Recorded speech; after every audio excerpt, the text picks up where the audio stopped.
Howdy, everybody.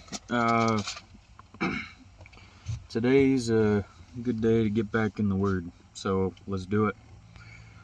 The last video we read in Bere'shiyth in the chapter of 47 of Genesis, and that was a pretty interesting one, to say the least. It was when Joseph was bringing his brothers before Pharaoh. It's like, hey, you guys tell him you're shepherds, and I'll take care of the rest.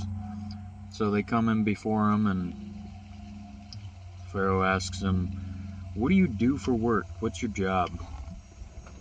He says, well, your servants are been shepherds. We've got cattle, we've got livestock, we got sheep, got a bunch of animals that we take care of. And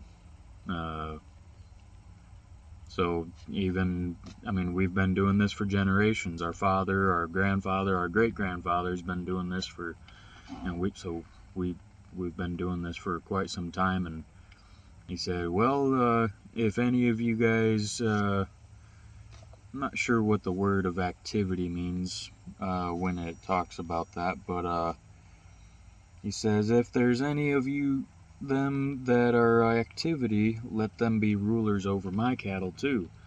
So I'm assuming that that means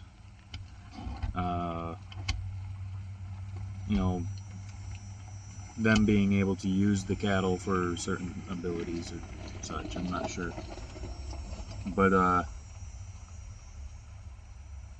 they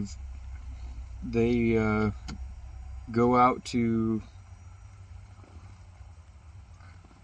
distractions. Anywho, they go out, and Pharaoh gives them the best of the land of Goshen, and that's I believe in the land of Ramses. So he sets them up there. It's the best of the land. It has grazing land, plenty for their cattle and all of that. The thing that was with the famine was that no food for the people were growing.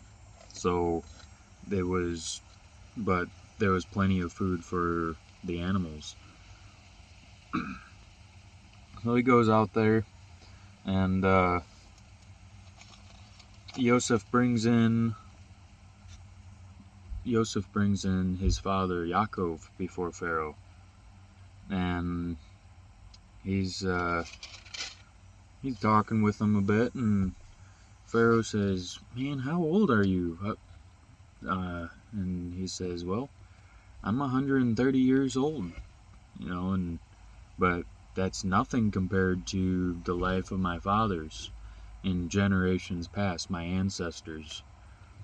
And he's probably referring to the ones like Noah and his sons and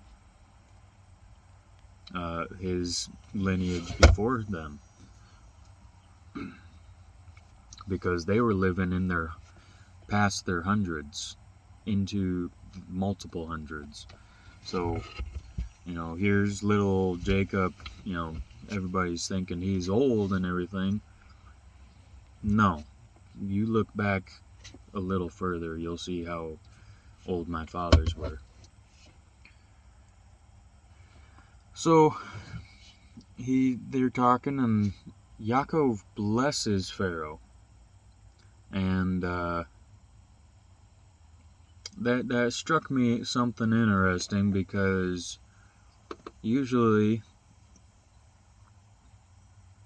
it's the one who is powerful blessing the one who is lesser than him. So that kind of, what's the word I'm looking for? What's that thing about? So, I don't know. Still working on some things, and hopefully the Father will reveal something to me, or if if the Father reveals it to you, you know, please somebody share it on here. But so after Yaakov was blessed Pharaoh, Joseph had put him and set them up in the land of Goshen and started going. But remember, the famine was still going. I think it was only the second year that was going on right at this point. And so everybody's still going to Egypt and to Mitzrayim, to Joseph, to buy grain, because he was the one that was put in charge for handling all the grain. He was the one that was in charge of collecting and harvesting all of it, and responsible for storing it for the time of the famine. If you go back into the previous videos, you'll read about that. And my suggestion would be to go all the way back to the beginning so you have more of a context of what's going on here, if you're new to either reading the scriptures or to this channel, or new to any knowledge of the scriptures. So it's always good to start at the beginning. So back to where we're at in the famine. It's still going on, and they're paying with what money they have. Well, if nothing's coming in, no trades and that kind of thing for food, it's coming in because everything is kind of halted because of food shortage. Most things, I mean, sure, there's products that people are still making, but you know, people tend to work better when they're not hungry. So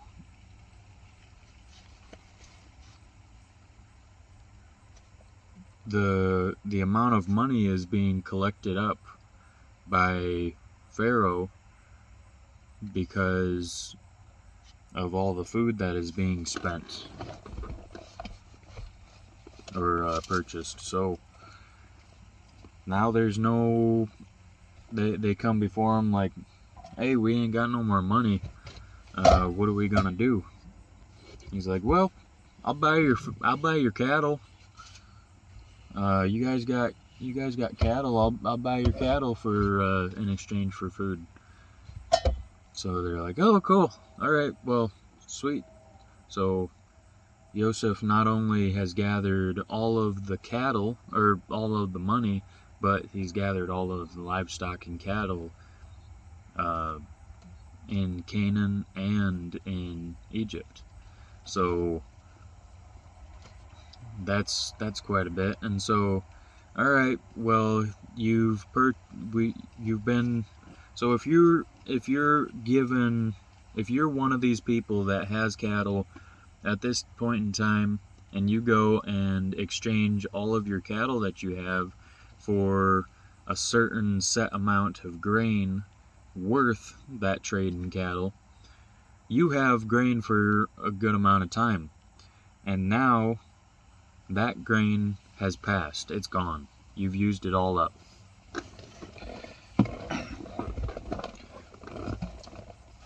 And the money failed in the second year. You know, they had no more money. The economic collapse has happened with the currency. And maybe this is trying to tell somebody out there that you need to be doing something to prepare for hard times, such as a famine or a drought? Anywho, the money failed in the second year of the famine.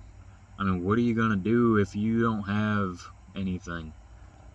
Well, this is what they decided to do. They bought the cattle. Alright, so your cattle are no longer yours, but you have food to keep on surviving, I guess.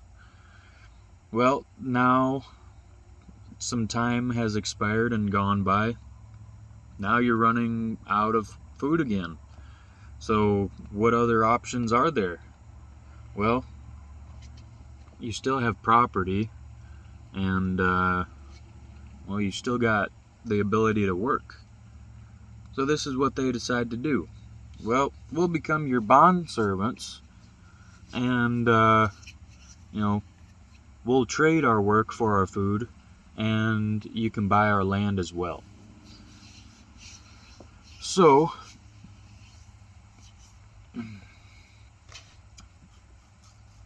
Joseph purchased all of the land of Egypt except for the priest's land, because that was given to them by Pharaoh, and they didn't have to pay for their food. There was a specific amount given to them every day by Pharaoh, by a decree. So all of the land except for that land was purchased for Pharaoh through Joseph and what he had done. All of the land and all of the people are pretty much slaves, bondmen to Pharaoh now. So, and this is the setting that that has happened, and how Joseph set this up was that they were given food to plant, or seed. They were given the seed to plant, and 1/5 of that was to return back to Pharaoh. 1/5 was for them to eat food, 1/5 was for their livestock, and one, I believe, was for the household, for the field, 1/5 for Pharaoh. So, hang on a minute. So, 1 part to sow the land, 1/5 part to be for Pharaoh, and then so the other 4 parts shall be their own, for food for their households and food for their little ones. And so they're like, oh, thank you so much. And so this is what's going on. And in the land of Goshen, however, they were growing in population quite rapidly, and Yosef comes to Yaakov, and he's being sent over there, and he says, hey, it's amazing that I never thought I'd see you again, but I see your children as well. The Father's been merciful and gracious to me, that I've been able to see your face again, and not only that, but able to see your children as well. But I'm going to be dying. I'm dying, so I don't want to be buried here in Egypt, though. Take me back to the field of gosh, I keep forgetting that guy's name. The cave where Abraham, his grandfather, had purchased a cave and the field for a burying place.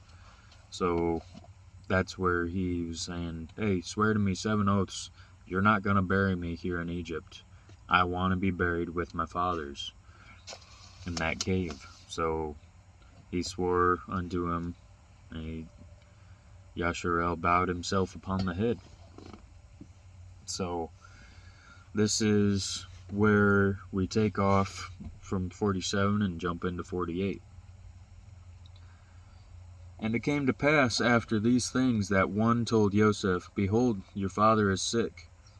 And he took with him his 2 sons, Manasseh and Ephraim. And one told Yaakov and said, Behold, your son Joseph comes unto you. And Yasharel strengthened himself and sat upon the bed. And Yaakov said, said to El Yosef, El Shaddai appeared to me at Luz in the land of Canaan, and blessed me, and said unto me, Behold, I will make you fruitful and multiply you, and I will make of you a multitude of people, and will give you this land to your seed after you, for an everlasting possession. And now your 2 sons, Ephraim and Manasseh, which were born unto you in the land of Mitzrayim, before I came unto you into Mitzrayim, are mine, as Reuben and Shimon, they shall be mine. As your issue, which you beget after them, shall be yours, and shall be called after the name of their brethren in their inheritance. And as for me, when I came to Padan Aram, Rachel died by me in the land of Canaan in the way when yet there was a little way to come to Ephrathah. And I buried her there in the way of Ephrathah. The same is Bet Lechem. And Yasharel beheld Joseph's sons and said, Who are these? And Joseph said unto his father, They are my sons, whom Elohim has given me in this place. And he said, Bring them, I pray you, unto me, and I will bless them. Now the eyes of Yasharel were dim for age, so that he could not see. And he brought them near unto him, and he kissed them and embraced them. And Yasharel said unto El Yosef, I had not thought to see your face, and lo, Elohim had showed me also your seed. And Yosef brought them out from between his knees, and bowed himself with his face to the earth.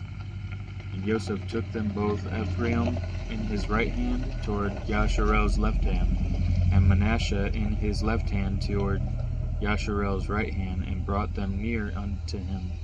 And Yasharel stretched out his right hand, and laid it upon Ephraim's head, who was the younger, and his left hand upon Manasseh's head, guiding his hand wittingly, for Manasseh was the firstborn.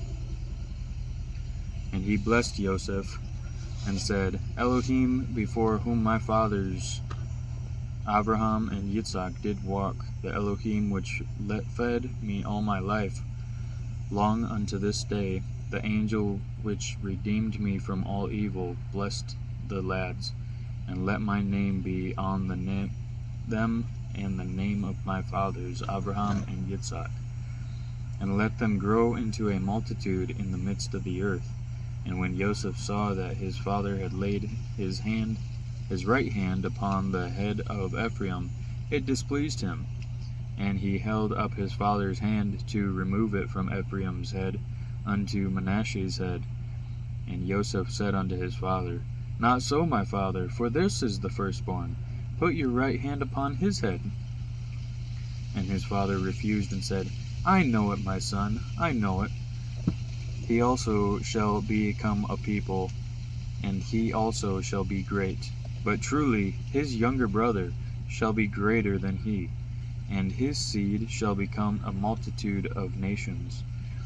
And he blessed them that day, saying, In you shall Yasharel bless, saying, Elohim make you as Ephraim and Manasseh. And he set Ephraim before Manasseh. And Yasharel said unto El Yosef, Behold, I die, but Elohim shall be with you, and bring you again out of the land of your fathers. Moreover, I have given you one portion above your brethren, which I took out of the hand of the Amorite, with my sword and with my bow. This concludes the reading of Genesis, Bere'shiyth chapter 48. Blessings and shalom, y'all.